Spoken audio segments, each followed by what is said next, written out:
राजस्थान के किसी भी गवर्नमेंट जॉब के अप्लाई के लिए राजस्थान सिग्नल साइन ऑन यानी कि राजस्थान एसएसओ की आईडी मांगी जाती है। आज के इस वीडियो को देखने के बाद आप अपनी आईडी इसके लिए सबसे पहले आपको गूगल में लिखना होगा राजस्थान एसएसओ यानी कि राजस्थान सिग्नल साइन ऑन। जब आप इंटर करेंगे तो यहाँ पे कुछ इस तरह से दिखेगा। आपको सिंपली पहले वाले पे क्लिक करना होता है।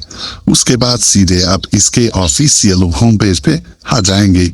इसकी जरूरत इसलिए पड़ती है ताकि राजस्थान की कोई वैकेंसी आएगी तो उसका आवेदन करने से पहले आपको इसकी आईडी और पासवर्ड आपके पास होना जरूरी होता है।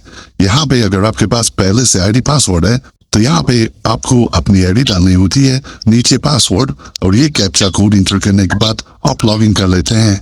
अगर आप पहले से आईडी बना चुके हैं लेकिन आप भूल चुके हैं अपनी आईडी को तो यहाँ पे क्लिक करके उसे फिर से पा सकते हैं। यहाँ क्लिक करके अपना पासवर्ड भी बदल पाएंगे और अगर आपके पास एक से अधिक आईडी है तो यहाँ क्लिक करके आप उसे मैनेज भी कर सकते हैं। हालांकि इस वीडियो में हम आपको बताने वाले हैं कि आप आईडी कैसे बनाएंगे, तो उसके लिए आपको रजिस्ट्रेशन पे क्लिक करना होगा। जब आप रजिस्ट्रेशन पे क्लिक करेंगे तो यहाँ पे 3 ऑप्शन दिखेगा, सिटीजन का, ड्यू का और गवर्नमेंट एम्प्लॉय का। यहाँ पे जब आप फॉर्म भरने के लिए या आईडी बनाने जा रहे हैं तो आपको सिटीजन वाले में जाना है। अब यहाँ पे पूछा गया है कि क्या आप ये जो आईडी बनाने जा रहे हैं तो आपके पास माध्यम क्या है। तो अगर आप राजस्थान में जन आधार राजस्थान से है तो आप इस जन आधार वाले से जा सकते हैं या फिर इसके अलावा इससे भी। लेकिन अगर आप राजस्थान से बाहर हैं या फिर राजस्थान से हैं, मतलब कहने का ये है कि आप कहीं से भी हैं तो आप गूगल का यूज करके इसे कर पाएंगे। उसके लिए आपको गूगल पे क्लिक करना होगा।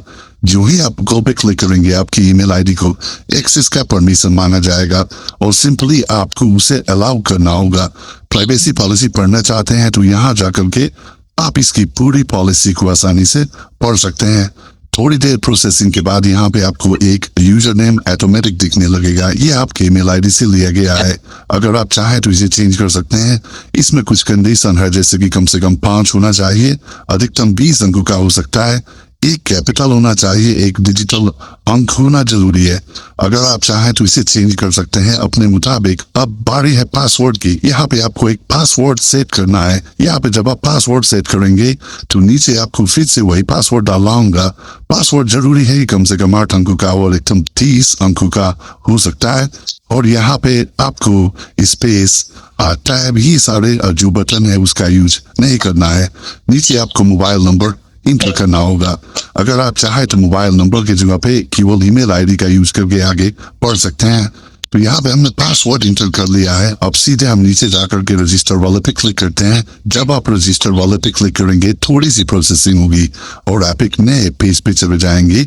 यहाँ पे आपकी जो एसएसओ आईडी है वो दिख रही है। चाहे तो आप इसका स्क्रीनशॉट लेकर भी रख सकते हैं। यहाँ पे ओके कर देना है। अब आप एक नए पेज पे जाएंगे जहाँ पे लॉगिन करने के लिए बोला जाएगा।